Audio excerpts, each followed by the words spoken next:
Sebuah pesawat tak berawak atau drone dikabarkan jatuh di dekat sebuah hotel di kota selatan Eilat, Israel, Kamis 18 September 2025. Sebuah insiden yang menyebabkan kerusakan tetapi tidak ada korban jiwa menurut otoritas Israel. Pihak berwenang Israel menyebut drone itu merupakan milik kelompok Houthi Yaman yang bersekutu dengan Iran. Sementara itu, dua tentara Israel tewas ditembak sopir truk bantuan asal Yordania di penyeberangan perbatasan Allenby, Kamis 18 September. Militer Israel menyebut pelaku melepaskan tembakan saat pemeriksaan truk sebelum akhirnya dilumpuhkan.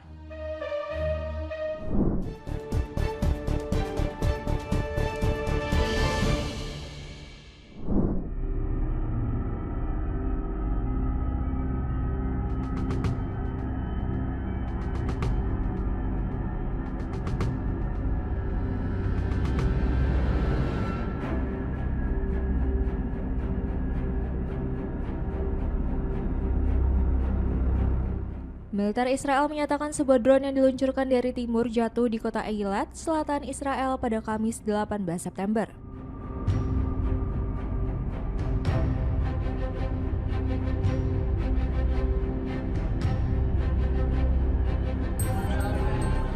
Ketika drone tersebut datang, sirine peringatan yang berada di wilayah tersebut berbunyi. Rekaman CCTV yang dirilis militer menunjukkan kobaran api di dekat kawasan Hotel Eilat usai drone menghantam lokasi.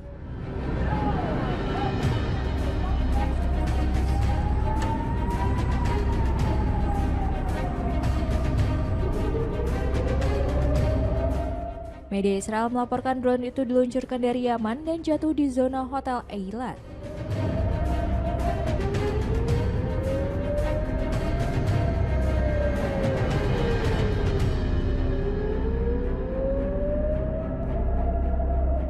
Kelompok Houthi yang berafiliasi dengan Iran kemudian mengklaim bertanggung jawab, menyatakan bahwa Eilat akan tetap menjadi target berkelanjutan.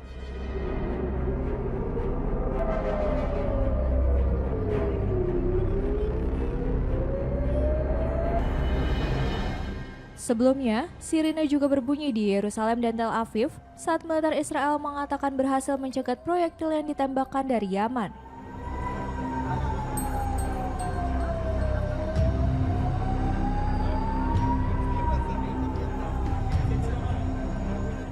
Kelompok Houthi selama berbulan-bulan menembakkan rudal dan drone ke arah Israel, serta menyerang jalur pelayaran di Laut Merah yang disebut sebagai bentuk solidaritas terhadap Gaza.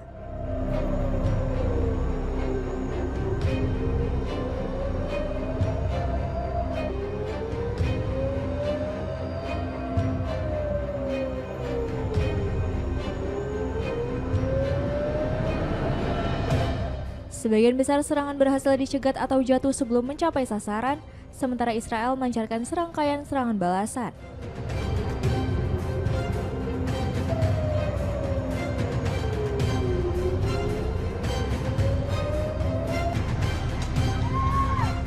Pada Selasa 16 September, stasiun televisi yang terkait Houthi melaporkan Israel menyerang pelabuhan Laut Merah Hodeidah.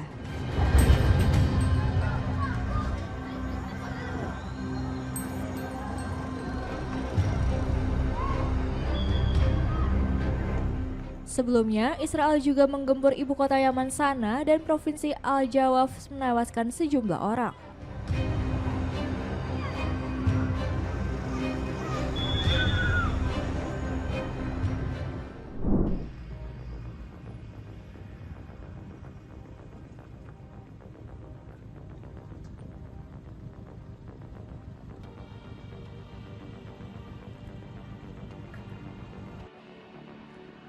Dua tentara Israel tewas ditembak seorang sopir truk bantuan kemanusiaan asal Yordania di dekat penyeberangan perbatasan Allenby, Kamis 18 September. Layanan medis darurat Israel, Magen David Adom, menyebut insiden terjadi sekitar pukul 3 sore waktu setempat. Menurut keterangan militer Israel, IDF, pelaku melepaskan tembakan saat menunggu pemeriksaan truknya di sisi Israel. Penyelidikan awal menyebut pelaku sempat keluar dari truk dan berupaya menembak ulang setelah pistolnya macet sebelum akhirnya dilumpuhkan petugas. Kementerian Luar Negeri Israel mengonfirmasi pelaku adalah warga Yordania, serta menuding Hamas dan otoritas Yordania telah menghasut. Militer Israel mengidentifikasi dua korban sebagai Letnan Kolonel Cadangan Yitzhak Haros, 68 tahun, dan Sersan Oran Hersko, 20 tahun. Sementara itu, Kementerian Luar Negeri Yordania menyebut pelaku bernama Abdul Muthalib Al-Qaisi, baru 3 bulan bekerja sebagai sopir truk bantuan ke Gaza. Penyeberangan Alan Bay atau Jembatan Raja Hussein adalah jalur vital keluar masuk tepi barat yang tidak melewati Israel. Selain menjadi pintu utama warga Palestina berpergian ke luar negeri, jalur ini juga penting untuk logistik bantuan. Tercatat 22 truk bantuan Yordania melintas menuju Gaza dan sejak awal perang lebih dari 8.600 truk bantuan telah melewati jalur ini.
Puluhan keluarga sandera Israel mendirikan tenda di luar kediaman Perdana Menteri Israel Benjamin Netanyahu di Yerusalem.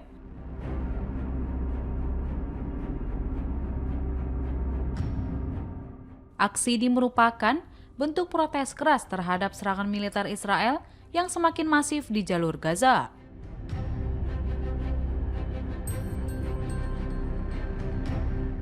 Mereka khawatir operasi darat militer Israel justru bisa membahayakan nyawa orang-orang yang sedang disandera oleh kelompok Hamas.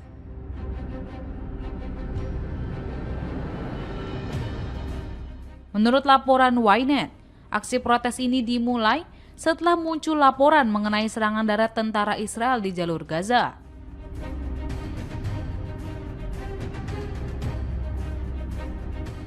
Kekhawatiran para keluarga memuncak karena mereka meyakini para sandera ditahan di wilayah-wilayah yang menjadi target utama pengeboman Israel.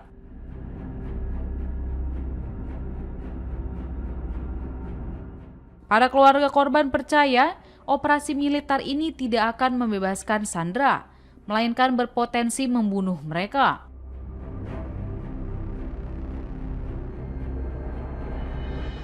Sebagai respons, polisi langsung menutup area dalam radius 300 meter dari kediaman Netanyahu.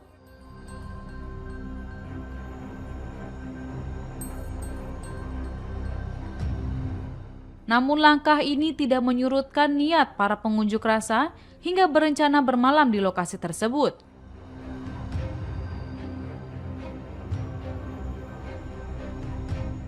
Forum Keluarga Sandera dan Orang Hilang menyatakan para anggota keluarga sandera tiba di Yerusalem setelah mendengar berita serangan darat tersebut.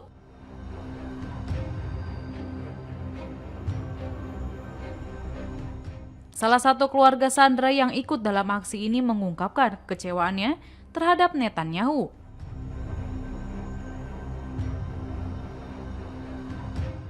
Ia juga mendesak kepada pemerintah Israel untuk memprioritaskan pembebasan sandera.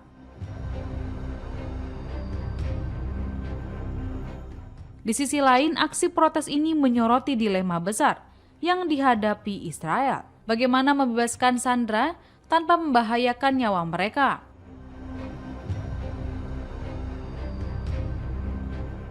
Para pengunjuk rasa berpendapat bahwa negosiasi harus menjadi prioritas utama, bukan serangan militer yang membabi buta.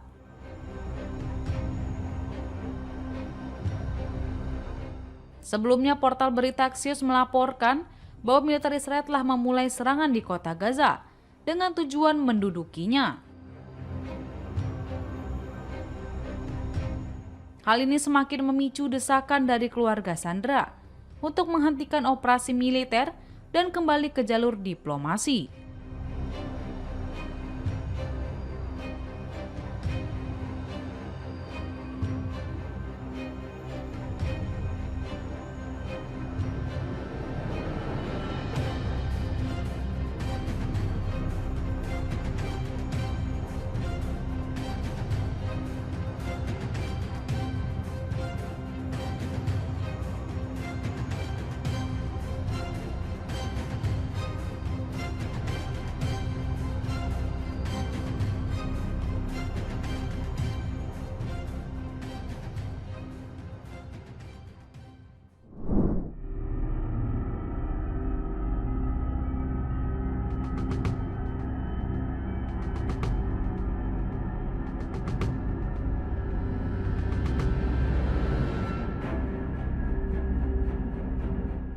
Diplomat Rusia dilaporkan membantu beberapa lusin warga negara Rusia dan Palestina melarikan diri dari kota Gaza.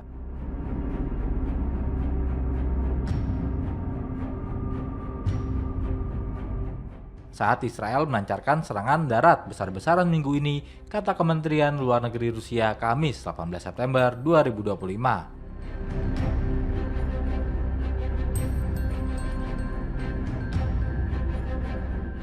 Sekitar 50 orang dikawal keluar dari daerah kantong itu pada Rabu dengan bantuan dari misi Rusia untuk otoritas Palestina dan kedutaan besarnya di Yordania.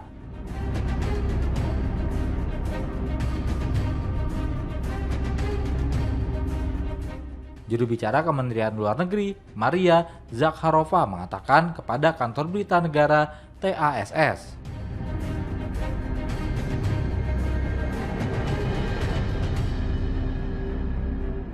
Zakharova mengatakan 26 warga negara Rusia dan 24 warga negara Palestina termasuk di antara kelompok itu yang terdiri dari 25 anak di bawah umur dan 11 wanita.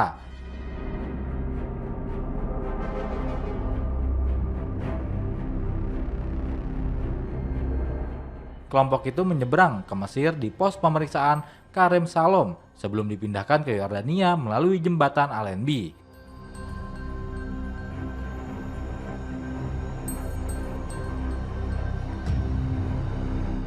Salah satu orang yang diselamatkan mengatakan kepada kantor berita RIA Novosti bahwa diplomat Rusia telah memesan penerbangan lanjutan ke Moskow.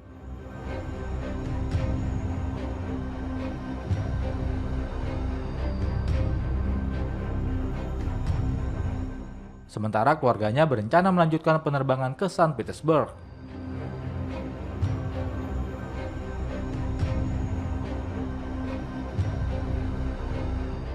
Israel melancarkan serangannya ke kota Gaza pada hari Selasa, meskipun kecaman internasional semakin meningkat atas perang yang dilakukannya di wilayah Palestina.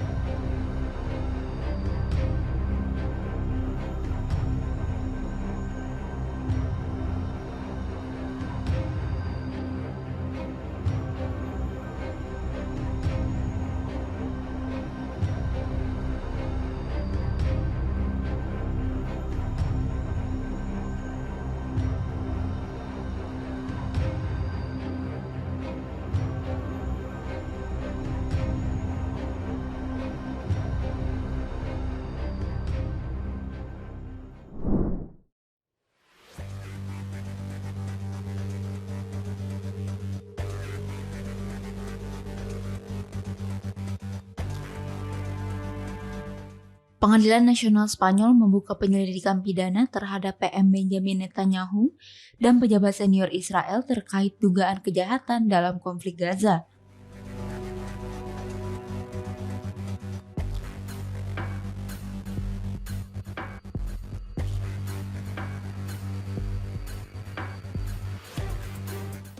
Kasus ini menyoroti pencegatan kapal bantuan Madlin, di mana pasukan Israel diduga menggunakan drone dan gas air mata terhadap warga sipil, termasuk warga Spanyol.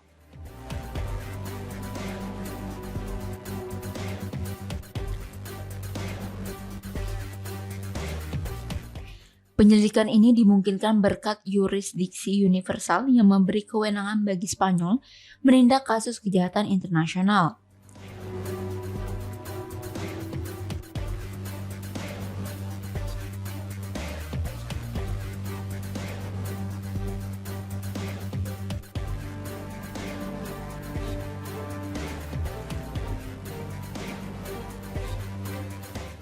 Jaksa Agung menegaskan penyelidikan domestik ini untuk mendukung ICC dengan mengumpulkan bukti yang relevan.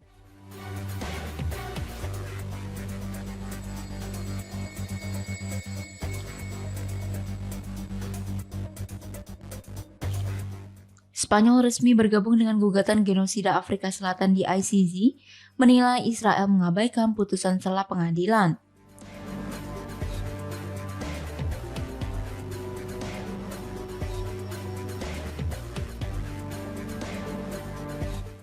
Langkah Spanyol memicu ketegangan diplomatik dengan Israel menuding sikap Madrid sebagai bias dan membatasi akses pejabatnya.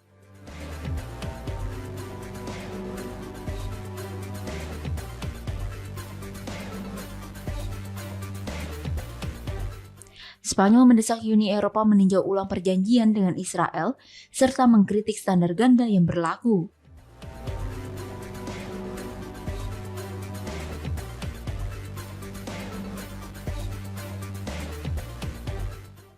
Selain membatasi ekspor senjata dan kapal pengangkut bahan bakar, Spanyol juga meningkatkan bantuan untuk warga Gaza.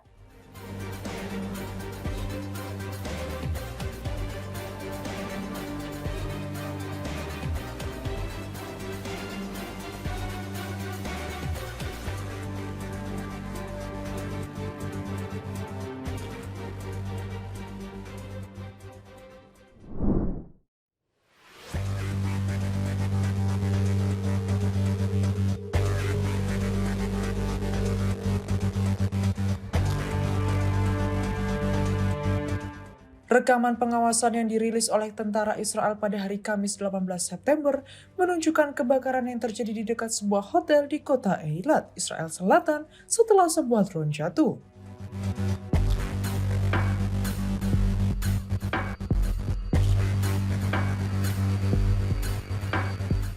Insiden ini menyebabkan kerusakan tetapi tidak menimbulkan korban jiwa dan diklaim oleh kelompok Houthi Yaman yang bersekutu dengan Iran, kata otoritas Israel.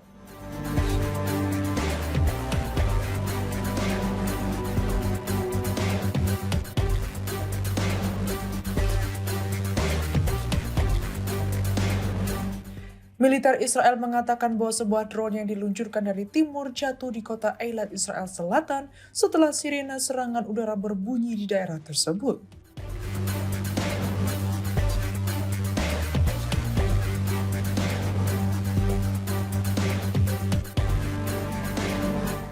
Reuters berhasil memverifikasi lokasi video tersebut sebagai Eilat berdasarkan bangunan, pepohonan, dan pagar yang sesuai dengan berkas dan citra satelit di daerah tersebut.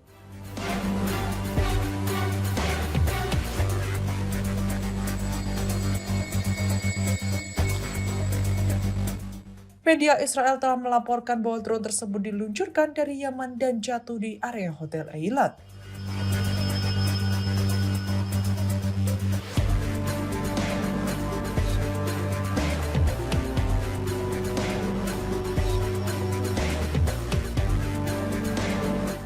Kelompok Houthi Yaman mengaku bertanggung jawab atas serangan drone tersebut dengan mengatakan dalam sebuah pernyataan bahwa Eilat akan terus menjadi sasaran.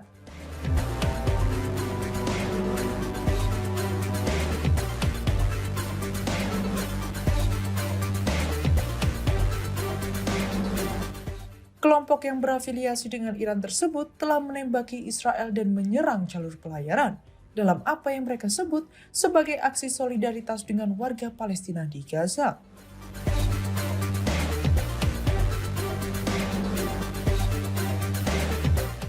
Sebagian besar dari puluhan rudal dan drone yang diluncurkan telah dicegat atau gagal. Israel telah melancarkan serangkaian serangan balasan.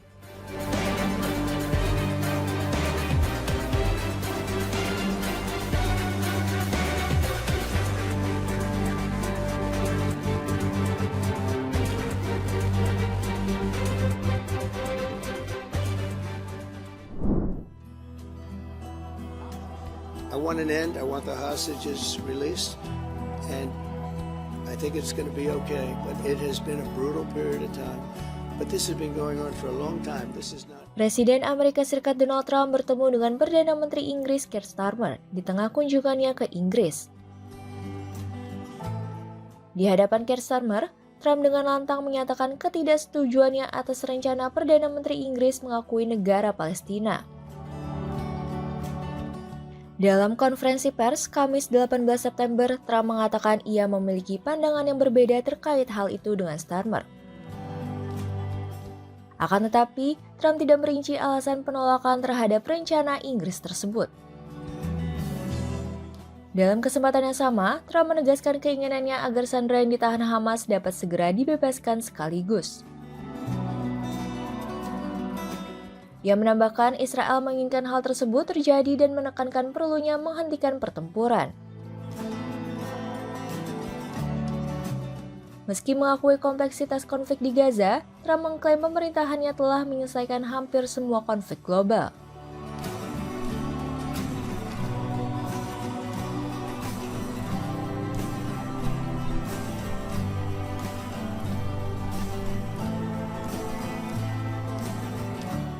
Walaupun ditolak oleh Trump, Perdana Menteri Inggris dengan tegas mengatakan rencana pengakuan negara Palestina adalah bagian upaya menuju perdamaian. Ia membantah anggapan kebijakan tersebut hanya bersifat simbolis untuk kepentingan politik dalam negeri.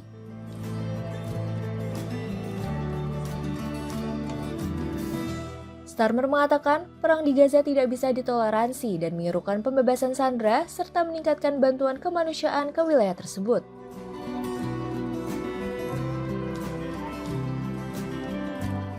Inggris bersama sejumlah negara lain seperti Kanada, Australia, Prancis, dan Belgia telah mengumumkan rencana pengakuan negara Palestina.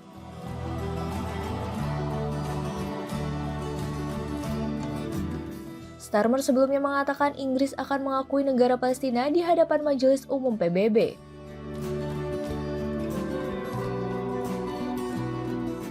Kecuali Israel mengambil langkah-langkah substantif untuk meredakan situasi di jalur Gaza. Race together and to ensure it brings real benefits in jobs, in growth, in lower bills.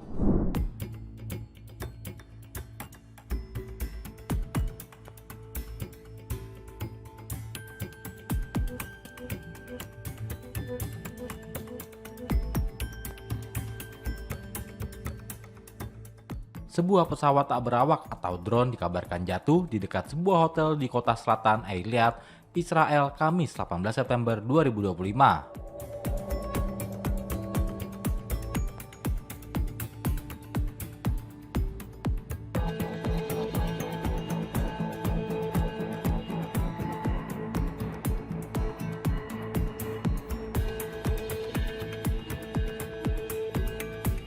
Sebuah insiden yang menyebabkan kerusakan tetapi tidak ada korban jiwa menurut otoritas Israel.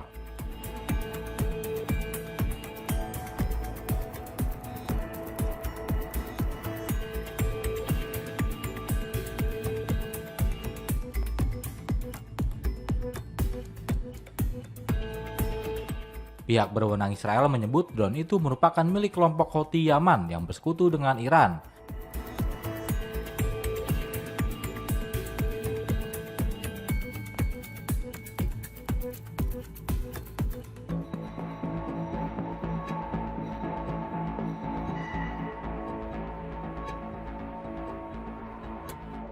Militer Israel mengatakan bahwa sebuah drone diluncurkan dari timur, jatuh di kota selatan Eilat setelah sirine serangan udara terdengar di daerah itu.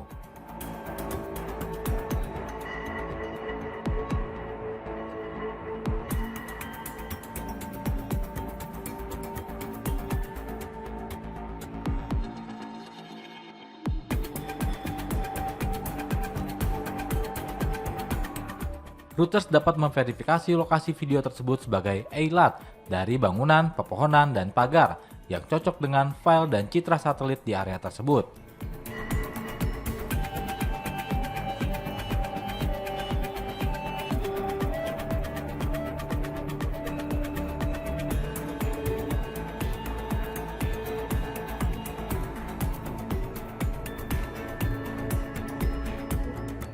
Tanggal perekaman video diverifikasi oleh laporan Reuters dan stempel waktu pada rekaman CCTV.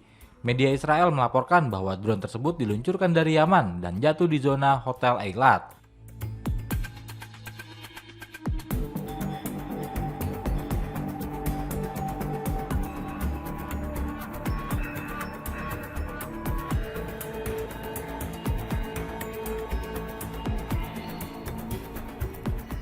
Kelompok Houthi Yaman mengaku bertanggung jawab atas serangan pesawat tak berawak itu dan mengatakan dalam sebuah pernyataan bahwa Eilat akan tetap menjadi sasaran.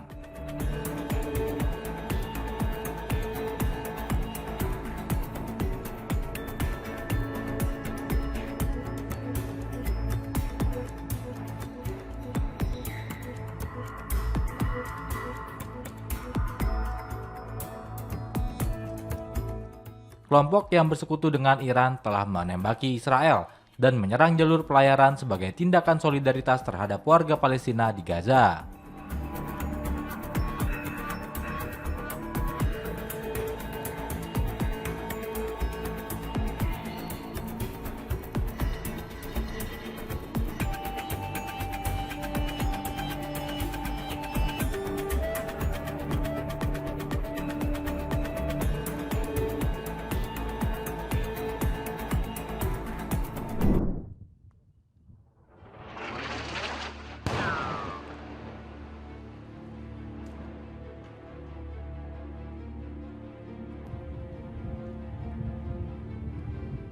Israel mengatakan pada Kamis 18 September 2025 bahwa pihaknya telah melancarkan serangan udara baru terhadap sasaran militer Hizbullah di Lebanon Selatan. Untuk menghentikan kelompok militan tersebut membangun kembali wilayah tersebut.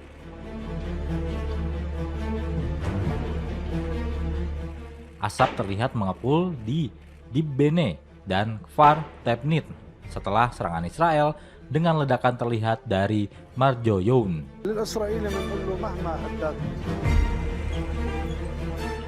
Ambulans dan petugas pemadam kebakaran bergegas ke lokasi kejadian di Kfar Tebnit, di mana penduduknya bersumpah akan tetap bertahan meski terjadi serangan.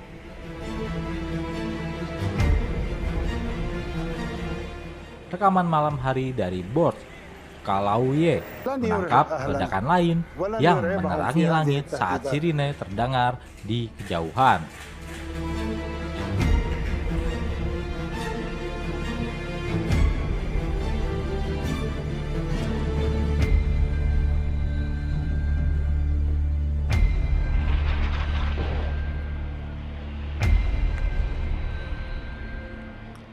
Amerika Serikat menengahi gencatan senjata pada bulan November antara Lebanon dan Israel setelah lebih dari setahun konflik yang dipicu oleh perang di Gaza.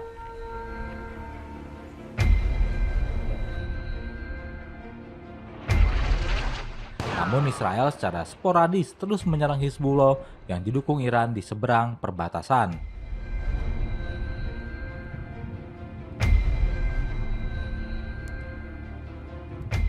Militer Israel mengonfirmasi dalam sebuah pernyataan bahwa serangan-serangan yang tidak dijelaskan sedang berlangsung.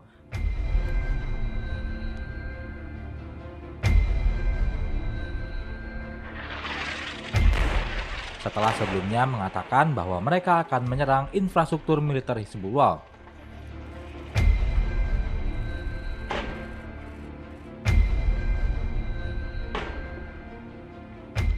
Sebagai tanggapan terhadap upaya-upaya tidak sah kelompok tersebut untuk membangun kembali aktivitasnya di wilayah tersebut.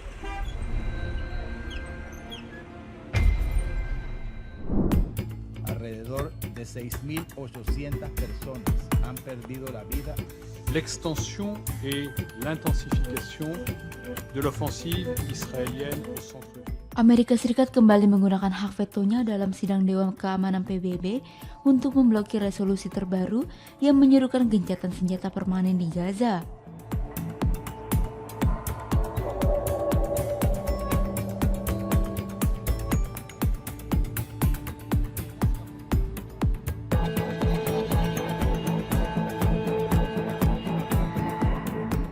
Resolusi tersebut sejatinya mendapat dukungan hampir bulat dari anggota dewan dengan 14 dari 15 negara menyatakan setuju, namun langkah itu gagal diwujudkan karena veto tunggal dari Washington.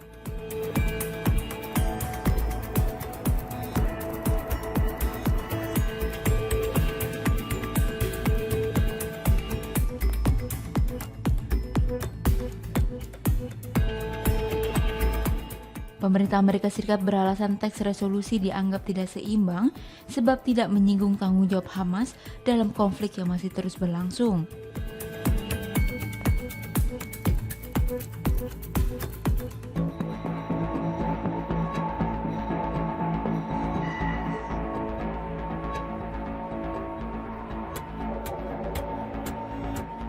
Sikap Amerika Serikat menuai kekecewaan dari banyak negara anggota PBB yang menilai veto itu justru menghambat upaya internasional untuk menghentikan kekerasan.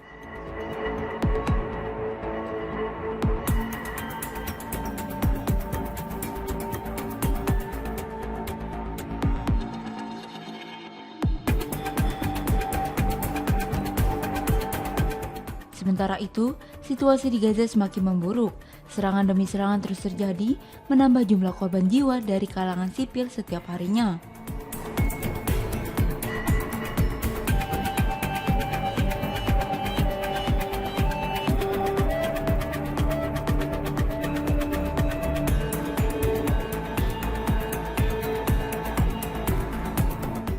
Sejumlah pihak menilai Amerika Serikat terlalu berpihak kepada Israel, sehingga dianggap mengorbankan kepentingan kemanusiaan dan perdamaian global.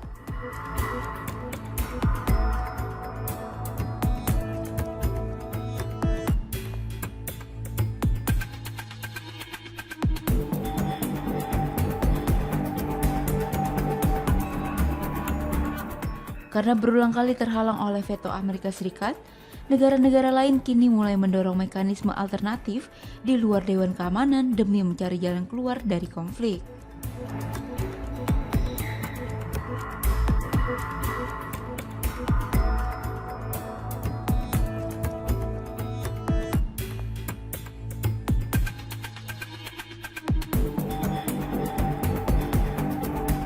Dengan peluang resolusi di Dewan Keamanan yang kian kecil, harapan tercapainya perdamaian permanen di Gaza semakin menjauh, meninggalkan beban berat bagi masyarakat internasional dan terutama rakyat sipil yang menjadi korban utama.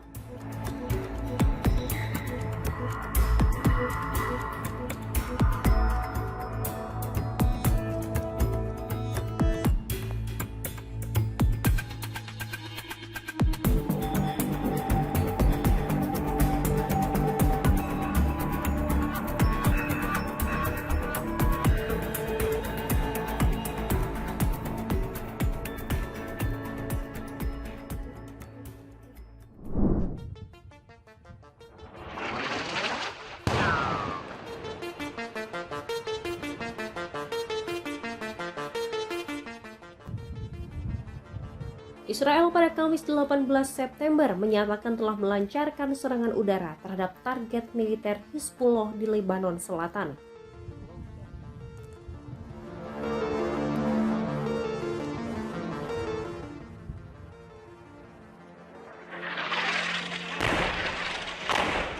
Serangan itu disebut bertujuan mencegah kelompok militan tersebut membangun kembali kekuatannya di wilayah perbatasan.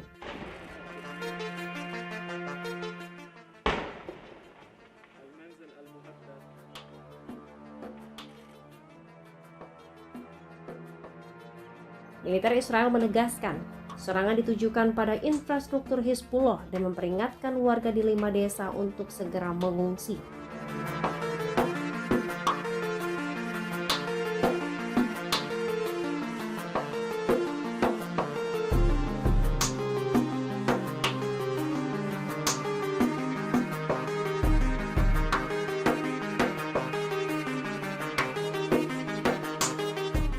Asap dilaporkan mengepul di atas Tebin dan Kifar Tebnit setelah serangan berlangsung, sementara ledakan terlihat di Marjanyon.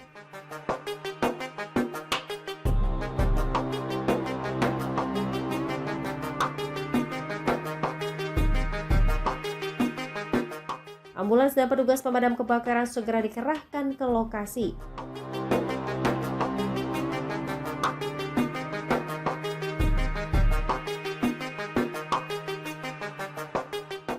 Rekaman malam hari dari Burj Khalifa juga memperlihatkan ledakan lain yang menerangi langit disertai suara sirine.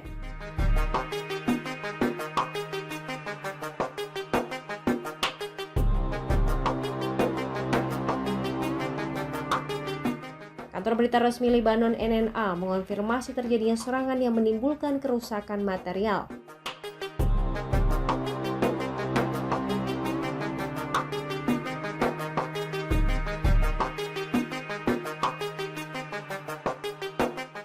Amerika Serikat sebelumnya telah menengahi gencatan senjata pada November lalu antara Lebanon dan Israel setelah lebih dari setahun konflik yang dipicu perang di Gaza. Namun, serangan Israel terhadap Hizbullah yang didukung Iran masih terus terjadi secara sporadis di perbatasan.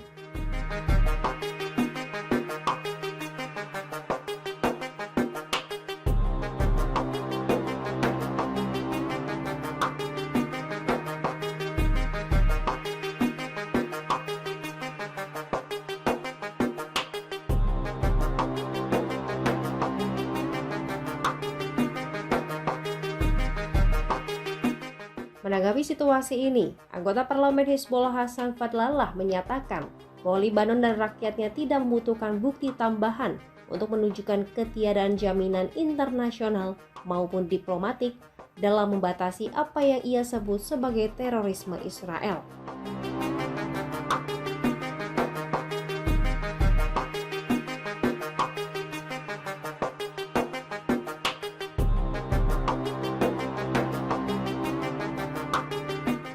Ia tidak menanggapi tuduhan Israel bahwa Hizbullah tengah berupaya membangun kembali kekuatannya.